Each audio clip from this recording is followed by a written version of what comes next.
Hello, my friends. This is Shelley from Koala Knits and Knacks. I'm so glad you joined me again. Thank you for clicking on this video. Before we get into it, I just want to ask you to be sure to hit that like button, the thumbs up, and to subscribe. So many of you watch my channel and don't subscribe. Many of you have subscribed, you can see by my subscriptions, but so many watch and don't subscribe. And if you want to help me out, I would ask that you would hit that subscribe button because it helps YouTube to know that my channel is being watched and will circulate it better. So it doesn't cost anything and you won't get any funny emails or anything, but it does help me out in my channel. So I'd appreciate if you'd do that. Now for this tutorial, we are going to make his and her Santa Claus beanies. I'm using my 46 needle Addi, and I'm using Bernat Premium yarn in red and in white. You don't need that much. But I would say don't use scrap balls of yarn, because if you do and you have to use one or two different scrap balls, the chances of your dye lots being the same are not very good, number one. And number two, if you use smaller balls to complete this project, you have to tie the knots, and it's hard to hide the strands on the inside when it's a single layer beanie. So make sure you're using a ball that has enough yarn to complete the project, and you'll have a nicer finish at the end. I also used my clover, my largest clover pom-pom maker that I have, which I show you at near the end of the video. Okay, and this is just a fun project to make, and the reason why it's a his and hers, it's the same size, but the brim, done up the way we're doing it, is stretches really nicely, so it will fit really any size head. So you're going to want to make this project. It's a real fun one to do. All right, so once you have your supplies, we're going to get started. All right, friends, if you're ready, we're going to start. I'm using my 46 needle machine, and I'm going to grab waste yarn in a contrasting color from what my working yarn will be. So I'm going to grab the screen. We're going to bring our last white and our first black needle in line with our yarn feeder. We're going to add waste yarn. So we're going to cast on, putting your loop behind, your yarn behind that first black needle, in front of the next, behind, in front, all the way around. When I put my cast on row on, I don't pinch this and hold it tight. I just let it slip through my finger and make its own tension. So it's nice and even all the way around. Not tight, not loose. Perfect. Okay, and it should be in front of that last white needle. Then you're going to put it into your yarn feeder, and we're going to crank out as many rows of waste yarn as you like. I'm going to do 7, making sure that it's loose coming off the ball in the back here, because when it's not loose, then your handle screams. But I'm going to just go slowly for the first row. Okay, making sure that those needles are picking up that yarn and taking it down through the loop. Now I'm on my second row. Okay, and I'm going to keep going till I get 7 rows, and then I will meet you back. All right, so I have my waste yarn on. I did a couple more rows than 7 just because I had tucked a stitch and I just didn't want it to unravel on me. So now I'm going to take that yarn, I'm going to cut that end, I'm going to put it between that last white and that first black, and I'm going to grab my working yarn, which is white. This is going to be the brim of our Santa hat. Okay, so let's put our yarn end into that guide in between the first white and the last white and the first black. Set your row counter to 0. I generally do that partway around the last row of waste yarn, so I don't forget like what I just about did. and you're going to put that in there. You're going to knit 3 or 4 needles. I generally do 4, and then you're going to take both ends of your working yarn. Now if you look at this one here, it's not right down underneath there, so these stitches here are going to be looser in tension than the rest. So I always just tuck it up. See how that went underneath there? Sometimes you have to help it down, but tuck it up. Give this one little tie to hold your ends in place. And we are going to knit 40 rows of white yarn. Okay, so 40 rows. I'm going to make sure that waste yarn catches the new yarn in every loop. Okay, and this is Bernat Premium, so I know it's going to work like a charm. So I still just go at an even, nice speed. I don't crank it and go crazy, and I never use a drill. I just don't, because I can't catch tucked stitches. You can't see what's going on with every stitch. And I'm not convinced that the tension would be equal on your whole project, and I'm very much a stickler on attention to detail, so I could be wrong. I've never tried it, so I'm not judging those of you who use it. All the power to you, my friends. But for me, I choose to just go at a nice, even pace, even when I know I can go faster, just because I'm convinced that you just get a nicer looking piece. Okay, so I'm gonna go until I get 40 rows, and then I'll see you back. All right, so I'm on row 40. I'm gonna set my counter to 0. I'm gonna make it to the end so that my last white, my first black, are in line with my yarn feeder. I'm going to cut my yarn and open the feeder, put that in between, and then I'm going to grab my red yarn.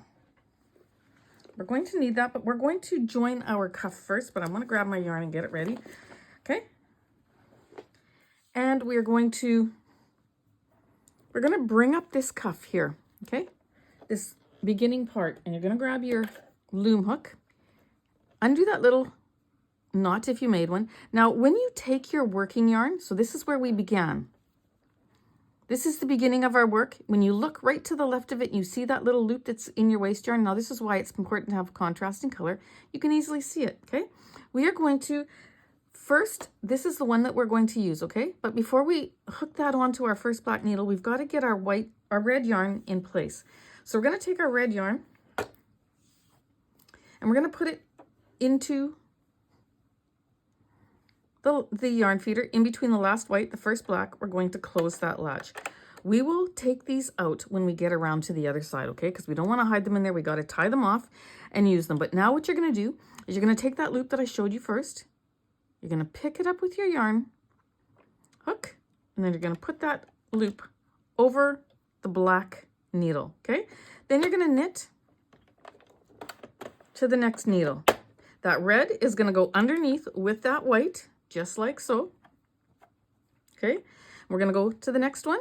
We're going to grab this next loop, and we're going to put it over the needle, and we're going to keep rotating just like that. Now, there's three things you got to watch for. You got to make sure that this loop down here is over the red teeth. You got to make sure that this red yarn goes underneath the nook of that needle, as well as this loop that you put over. So you have two of them that are being knit as we attach the yarn, okay? You can do it from this side as I'm showing you, or you can go past the yarn feeder so that the red goes under first, and then put this on. It really does not matter.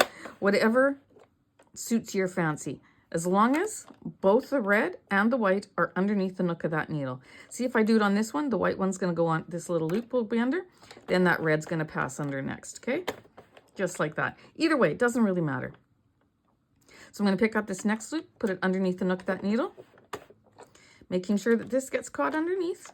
Okay, that one split, so I'm going to back it up just a smidgen.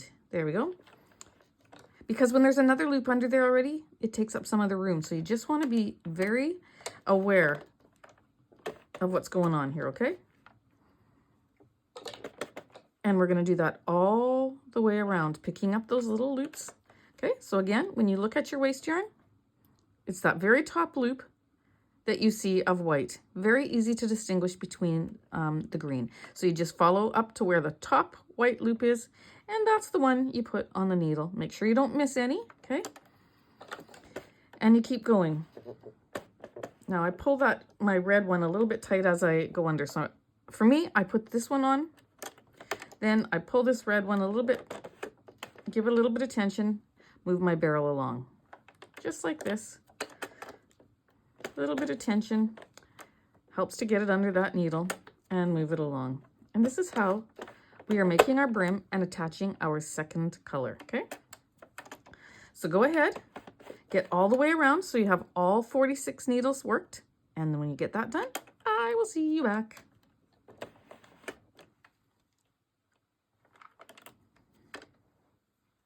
All right, friends, I'm coming up towards the end. I'm going to finish that one. I have one more to work. You want to make sure that your tails are all out and they're not tucked inside of there, okay? So I have my starting one. I have the end tail when I was finished my white, and then I have my beginning red one, okay? So now we're going to find this little one here. And if you have a hard time finding where this last one is, if you pull on the waist yarn there, it's going through that loop, okay? So then you just pick that up, put it over. This one will be tight, okay? Because it's the last one. And you work that, okay? Now, what we're gonna do is we're gonna worry about those when we get around a little bit, okay? I'm going to first take some slack out of my ball. This is a brand new ball of yarn, okay? And then I'm going to slowly, oops.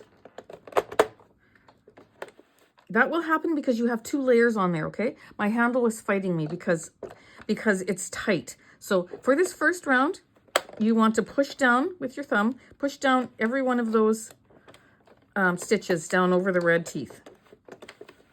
Okay, just to help it. Be kind to your machine. Help it. Now this is loose, okay? But that's okay. It's the first row and it's very tight in there. That's why it's a bit too tight. It's reality, right? Because it's so thick. So we're going to not worry about those loops because you're going to trust me when we get to the end, you won't even see it. See, you got to just lightly crank and push down just for that first row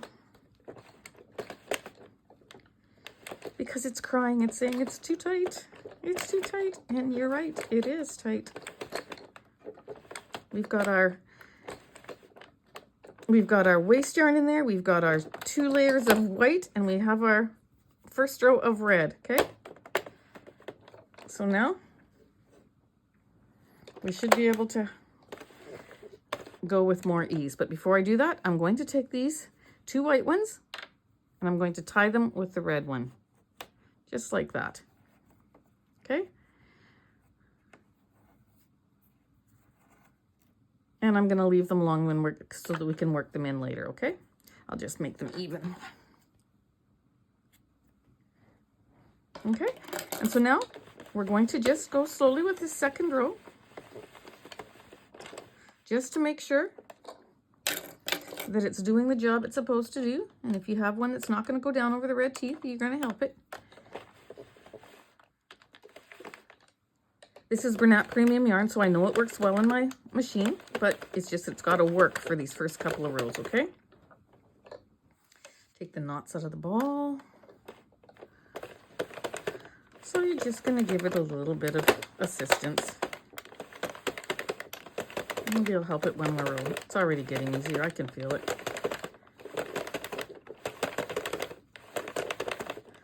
Okay.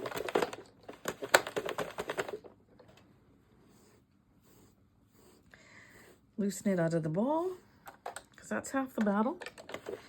And then we're going to keep going. See, now it'll go. I'll be able to probably do all my rows with no worries.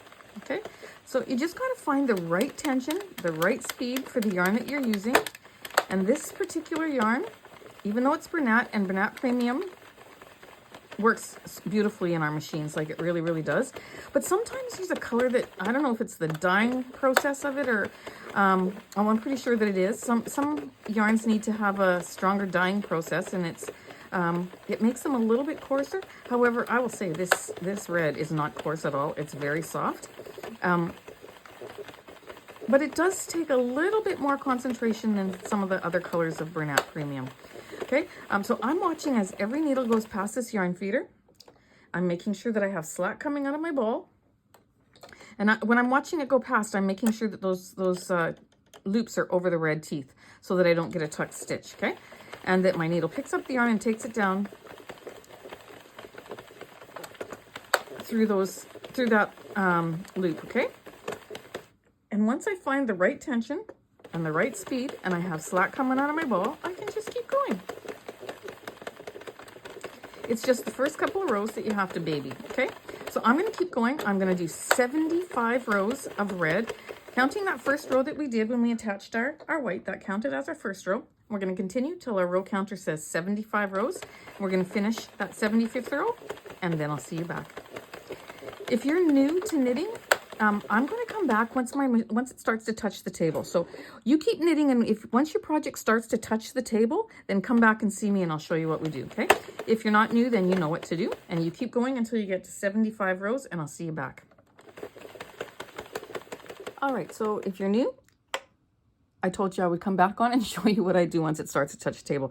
So you can see that the project is is touching the table, so it's putting some slack on my work, which is going to make my tension a little bit looser up on the top here when it starts to buckle. And you could risk taking one of these little red loops that go over the red teeth could fall off. And if that loop falls off those red teeth, then your row will start to unravel. So it's important that you don't let this keep bunching up like this and loosening it up here. So what you just got to do is take your tube, bring it up, and roll it into a donut. Just like that, okay? And then it keeps the tension around the rim of your barrel as you're knitting nice and firm. You don't risk dropping a stitch off your red teeth. Okay, so that's what we do. And then every 15, 20 rows, or whenever you feel the need, you just keep rolling it up and keeping that tension nice and tight around the barrel there. Okay, so keep going till you get to row 75, finish row 75, and I will see you back.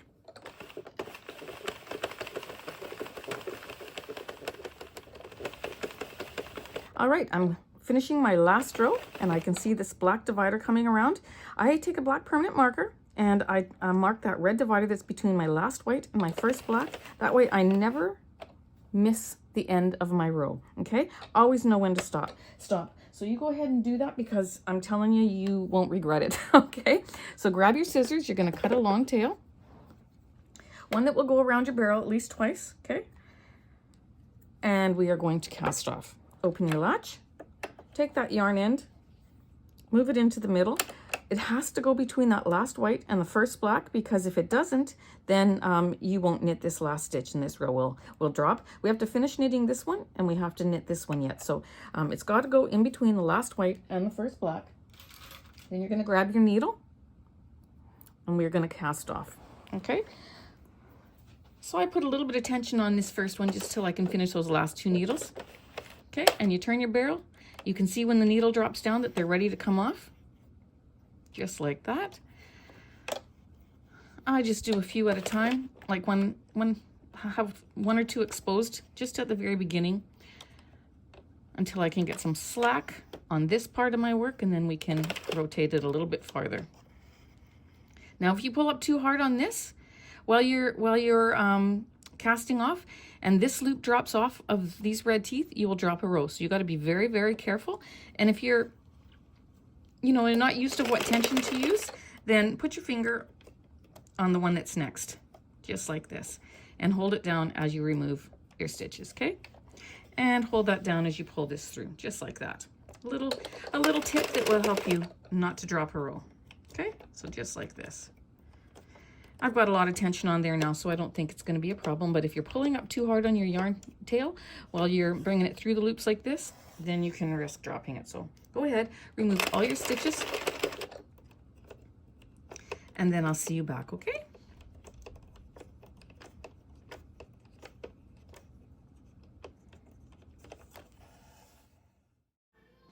All right, so for this next part of the video, we are going to unroll our donut, our work, and we're going to stretch it out. Now, it was so frustrating because I had downloaded this whole video to YouTube, and there were copyright issues in it because I had a cartoon playing in the background for my little 3-year-old that's here, so she could listen while I worked. And so for a big part of this video, YouTube picked up that song, and there was a copyright issue, so now I'm voicing over this. So I had to delete all the voices of my voices, and now I'm just going back and editing it. But you see that there's where I had some tucked stitches, okay? And so I fixed them on the other when they were on the machine, but now I'm taking a needle and I'm just going to straighten out that row. On either side of that row where the tucked stitch was, this is how you fix it so that it looks nice and smooth. And there you go. See? You can't even tell that it was there. Well, now that I put the needle on there and dragged it across, you can, but it just fixes your row when you do that on the right side of the work after you take it off your project, okay? So now we're going to turn it inside out, and we're going to remove our waste yarn. And you'll see that it's that nice bright green one, but it actually works better if you put the brim, the white part, facing you. You can see that that yarn tail is on the left, but now you're going to roll up the edge until you get to that very top row, and if you pull that yarn end, you can rock it back and forth, and you see that last loop that's over top of it. You pinch the loop, the stitch, and you pull out the yarn end, okay? Then go over about I don't know, 8 or 10 stitches and do the same thing. Pinch the stitch, and pull. Now I know that there are other ways of doing your waste yarn so that you don't have to do this process. You can just pull off one strand of yarn and then the whole thing comes off. But then you still have to rewind it anyways and roll it back up. So I actually prefer this way, so that's why I do it all the time. But I get comments saying that, there's another way. But for me, this is the best way. I like doing this, actually. I find it fun. So we're going to keep pulling that until we get to the very, very end. And you see there's one more stitch there. And we're going to pull that out. Just like that. And we're going to just wind it up. This is the first time I've used this strand of waste yarn, so I can use it again. So you just simply pull it off and wind at the same time, and it's done. So it's great. I love this color of green. I think it's beautiful. I got to find something to make with it. Okay, so now that we do that, we are going to move on to the end of our project. I got one more little strand here to pull out. There it goes. You just pull, and it comes out with no problem. And there we have it. Wind that up and I'll set it aside. And we're going to then go to the other end of our beanie, and we're going to smooth it out. We're going to grab that other tail that's coming out of that end. All right, so we're going to grab it and we're going to pull. Now you're going to hear the lawnmower in the back. I can't get away from noises today. Oh my goodness. Hope nobody copyrights me for that. So anyways, we're going to just smooth that out. You always want to make sure that you actually do that. Don't just pull, because then it'll be, you'll have a nicer finish at the top if you smooth it out and then pull. Okay. So now I'm going to just cut that off just a little bit because I don't need it that long. It just gets in my way. Put the end on my yarn needle. And then we're going to just go around and reinforce the top. So if you smooth it down now with your hand, just like what you see I'm doing here, and you can pick up that top row of stitches. So it's best to use like a pointier, smaller needle. These wool needles are my absolute favorite. I like, well, yes and no. They're my favorite, but I also love the metal ones that have a bend in them. I get them all from Amazon or from Walmart. You can buy these wool needles. And you just smooth this down, and I take the smallest wool needle and you just go around and around the very top row of stitches just to secure that end. It's not going to come undone. And then as you pull it through, we're going to get it there. You just give it a little snug to tighten it. But as I mentioned in a lot of my videos, you want to make sure that when you're pulling that, you don't pull too tight because it can break. It's just a single strand. Put one knot in there, but you don't need to do two at this point because we're going to turn it around and put it the right side out. And we're going to put a pom-pom on there, and we will tie the pom-pom to that one piece that's there. So it's going to get a double layer. But first we need to hide these ends. So we're going to separate the white ones from the red one. Grab your needle and thread it with those white strands. Then I'm just going to weave it in and out of a couple of those stitches along the bottom there. And then when I'm done that, because the brim is a double layer, I can just tuck that in between the two layers and you're not going to see it. So just tuck it in there, pull it out, and just cut it off. Okay, done. Now you're going to do the same thing to the red, except for I don't like to put a color I don't like to put red inside of white. We're not going to hide it down into the tube because I don't want to see it through, okay? So you're going to just pick up some stitches, weave in and out, just like so, pull it through. Oops, I got a double strand there. Come back. And just like that.